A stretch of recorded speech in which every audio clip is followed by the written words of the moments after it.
Atos dos Apóstolos, capítulo 9, e versículo 32. A cura de Enéas, a ressurreição de Tábita. E aconteceu que, passando Pedro por toda parte, veio também aos santos que habitavam em Lida. E achou ali certo homem chamado Enéas, jazendo numa cama havia 8 anos, o qual era paralítico. E disse-lhe Pedro: Enéas, Jesus Cristo te dá saúde. Levanta-te e faz a tua cama. E logo se levantou. E viram todos os que habitavam em Lida e Sorona, os que se converteram ao Senhor. E havia em Jope uma discípula chamada Tábita, que traduzido se diz Doca. Estava cheia de boas obras e esmola que fazia. E aconteceu que naqueles dias que, enfermando, ela morreu.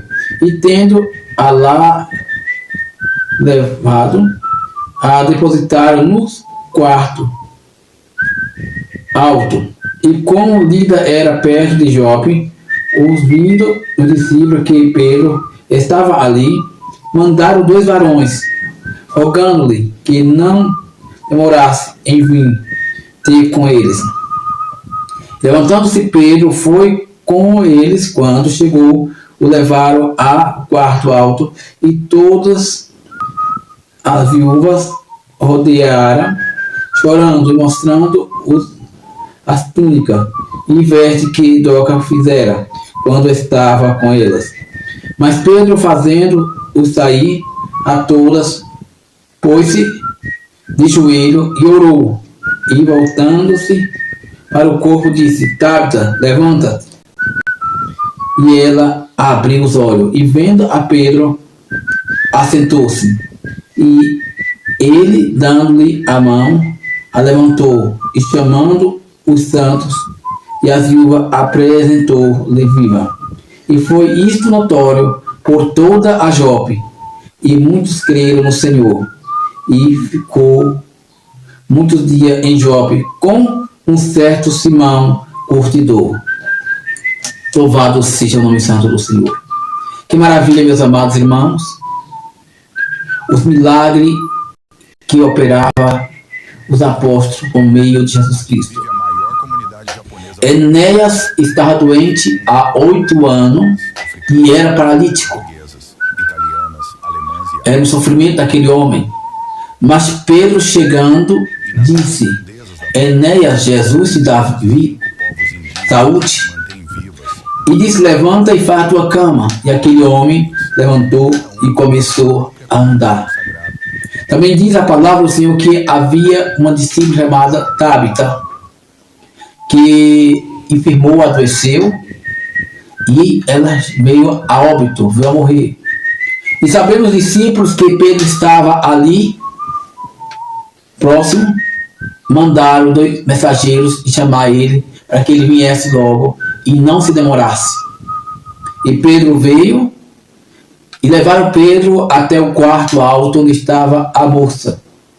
E ali estavam pessoas chorando, viúvas que choravam a morte de Tábita, e mostrando a Pedro as vestes que ela fazia quando estava viva. Mas Pedro fez sair a todas.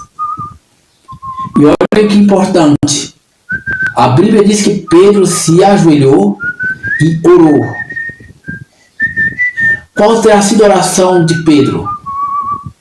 Quem sabe Pedro, ao ajoelhar-se, disse: Senhor Jesus, a quem eu sirvo e quem eu creio. O Senhor que deu vista a Bartimeu, o Senhor que ressuscitou a Lázaro, o Senhor que ressuscitou, quem sabe, o filho da viúva Naim, ressuscita também a esta jovem. Não sei se essa foi a oração de Pedro, mas sei que Pedro orou ao Senhor. E quando Pedro orou ao Senhor, a resposta do céu veio imediata. porque Pedro ordenou que a moça levantasse. E ela abriu os olhos e Pedro, tomando pela mão, o levantou e apresentou viva à viúva, a que chorava. Mais uma vez, meus amados irmãos, vemos a importância da oração. Mas o mais importante do que a oração era a comunhão, era a santidade que havia naqueles homens. Porque aqueles homens não eram homens comuns. Você imagina, meus amados irmãos, no dia de hoje, se nós orássemos e ressuscitássemos mortos. Se nós orássemos e víssemos o cego enxergar. Se nós orássemos e víssemos o paralítico andar. Ele seria uma bênção. E por que isso não acontece hoje? Será que nos falta fé? Será que nos falta confiança? Será que Jesus mudou no operar milagre? De maneira alguma. Jesus ainda faz milagre. Jesus ainda tem o mesmo poder, porque Ele é o Senhor da vida. Ele é o Senhor dos milagres. O que falta muitas vezes em nós é fé, é comunhão, é perseverança, é santificação na nossa vida, para que a nossa oração seja ouvida quando oramos ao Senhor.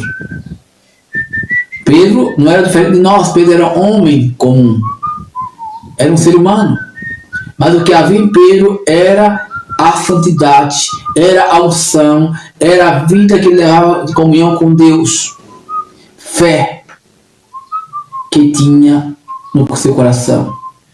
Ele cria que Jesus era poderoso para dar saúde ao que estava doente. Assim como diz como é Enéas. Enéas, Jesus te dá saúde. Levanta-te, vai à tua cama. Assim nós pudéssemos fazer isso também, meus amados irmãos.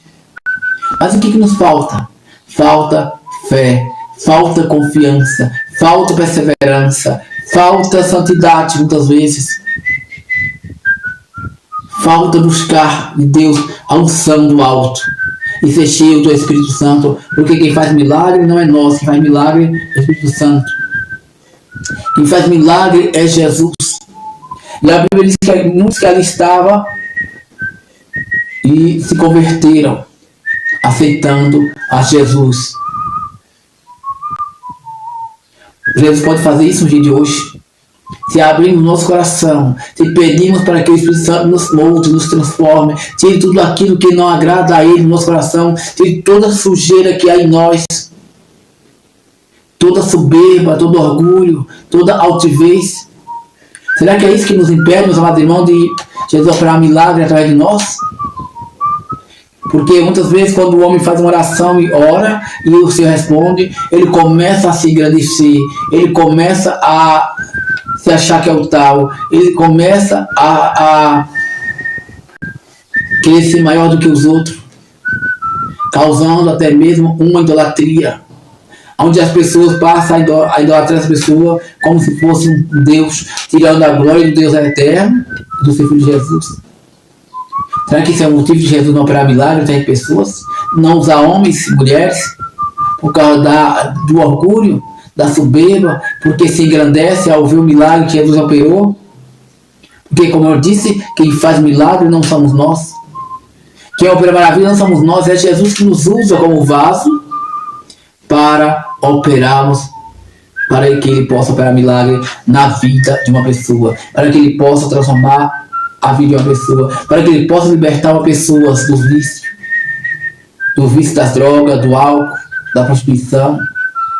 Para que Ele possa transformar a vida dessa pessoa, é necessário que tenhamos fé, é necessário que tenhamos comunhão, é necessário que cremos verdadeiramente no Senhor, é necessário que devemos estar com o nosso altar consertado, para ver o Senhor Deus operar milagre através de nós, para ver a unção do Espírito Santo em nossas vidas, porque Pedro era cheio do Espírito Santo, assim como Paulo era cheio do Espírito Santo. Dizem que até a sombra de Pedro curava os enfermos, e os lenços de Paulo curavam os enfermos. Olha só, irmãos, que a unção que esses homens tinham. E por que nós hoje estamos tão fracos? Muitas vezes enfrentamos o demônio, vamos orar no demônio, no endemoniado, e o demônio nos afronta, ri das nossas caras. O porquê será? Porque há, quem sabe, falta em nós. Algo está errado em nós. Algo que precisa ser consertado. Para que ao falar, para que ao orarmos, o Senhor atenda nossa oração e o enfermo seja curado, o morto ressuscite, o surdo ouça, o cego enxergue, o paralítico ande. Pessoas sejam transformadas, pessoas se convertam, se arrependam dos seus pecados e aceitam Jesus como Salvador. Quem sabe é isso que nos falta. Uma vida de comunhão com o nosso Deus. Uma vida de santidade. Onde nós devemos fazer um check-up espiritual nessa vida. Onde nós devemos olhar no espelho espiritual e ver como está nós diante do Senhor. O que impede o Senhor operar milagre através de nós? Para que Ele seja glorificado. Para que ele seja exaltado, para que Ele seja adorado e reconhecido como o único Senhor da vida de muitos.